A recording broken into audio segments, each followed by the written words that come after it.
Terima kasih untuk Mbak Ketua Kelas. Sebelumnya kemarin itu kita sudah mempelajari tentang apa sih dari pengertian dari cerita pendek. Nah, untuk hari ini kita akan mempelajari tentang apa saja unsur dari cerita pendek.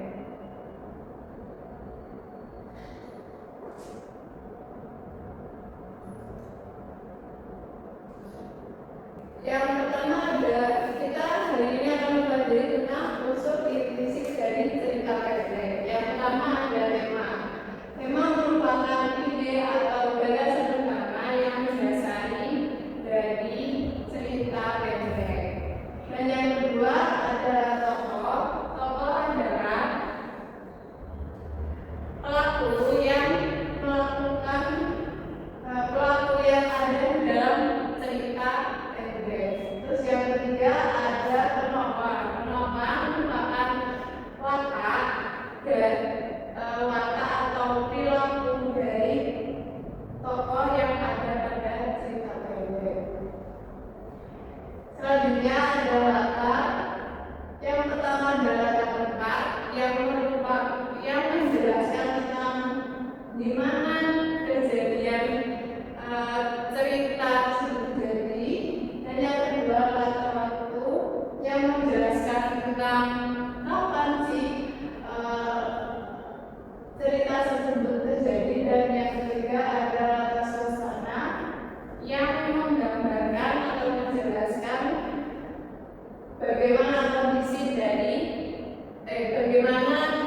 kondisi cerita tersebut. Selanjutnya ada alur. Alur dibagi menjadi tiga, yaitu alur nafsu yang menjelaskan rangkaian ceritanya dari awal hingga akhir. Yang kedua ada alur mundur, yaitu cerita yang menjelaskan dari konflik dan melompat ke masa lalu yang mengungkapkan kebenarannya. Dan yang ketiga ada alur campuran yang menjelaskan tentang rangkaian cerita dari masa depan dan masa lalu, tapi tidak berurutan. Dan selanjutnya unsur intrinsik cerita pendek ada sudut pandang. Nah, di sudut pandang ini ada tiga, yaitu sudut pandang orang pertama, sudut pandang orang kedua, dan sudut pandang orang ketiga. Ayo, siapa yang bisa menjelaskan tentang sudut pandang dari cerita pendek? Baik, silakan.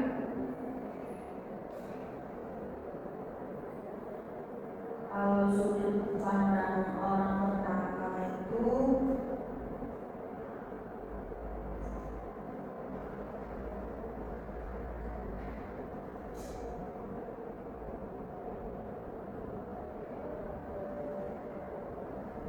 biasanya dia itu menggunakan kata ganti aku, saya.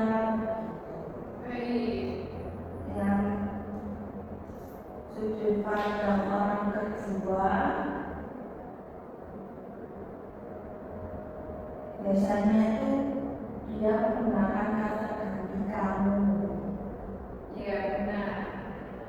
Lalu ada sudut pandang orang ketiga itu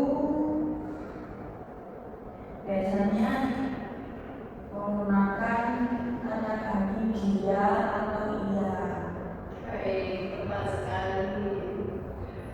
Dan unsur intrinsik cerita pendek yang terakhir ada amanat. Amanat merupakan pesan moral yang disampaikan oleh penulis kepada pembaca melalui cerita yang diceritakan. Nah, di amanat ini biasanya mencakup tentang nilai moral atau nilai kehidupan dari setiap tokoh yang ada pada cerita pendek.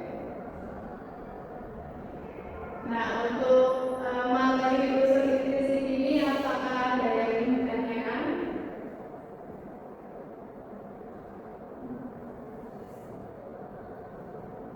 Apakah masih ada yang dibingungkan? Baik. Selanjutnya Ibu akan membagikan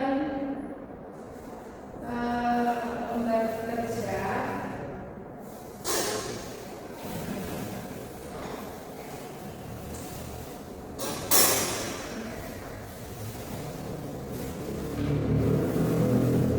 Silakan dijawab sesuai dengan pertanyaannya ya.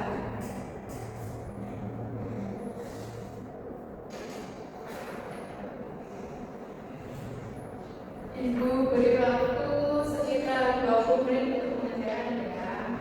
Kalau misalnya ada yang ditanyakan atau belum memahami tentang soalnya, bisa katakan.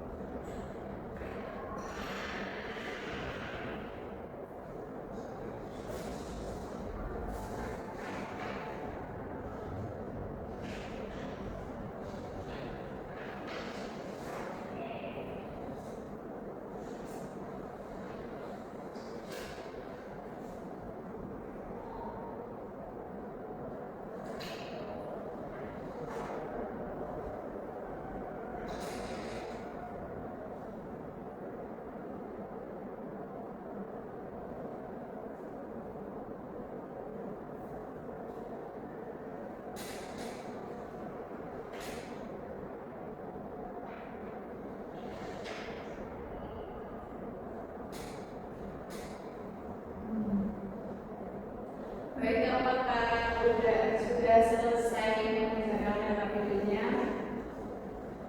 Sudah. Kita bahas satu-satu ya. Jadi nomor 1 silakan. Ya silakan.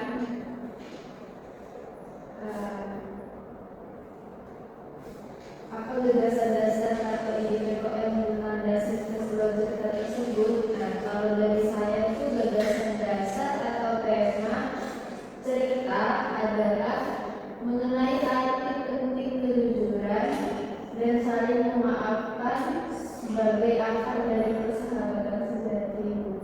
Ya, betul sekali. Kita lanjut nomor 2. Silakan. Ya, silakan, Mbak. Siapa saja tokoh yang ada dalam cerita pendek tersebut?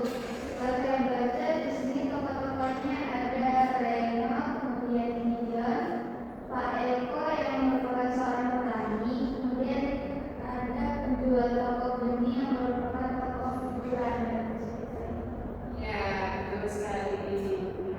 Siapa yang ingin menjawab nomor 3? Boleh, silakan. Pertanyaannya, siapa yang bertindak sebagai pencerita dalam cerpen tersebut? Penceritanya termasuk orang ketiga di luar cerita, dibuktikan dengan menggunakan nama tokoh Reno, Gideon, dan Pak Eko.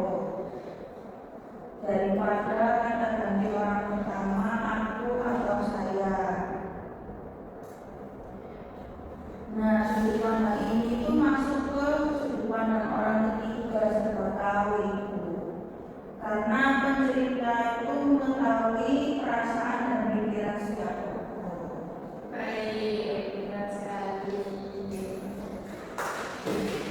Baik, Ibu rasa kalian semua sudah mengetahui bagaimana unsur intrinsik dari cerita pendek. Nah, dapat disimpulkan pembelajaran hari ini unsur intrinsik dari cerita pendek apa saja, Mbak? Silakan. Yang pertama, Ada tema, ada Ya. tokoh, ada penokohan, latar yang dibagi dari 3, latar tempat, latar waktu, latar suasana, lalu ada alur juga dibagi menjadi 3, yaitu alur maju, mundur, dan alur campuran.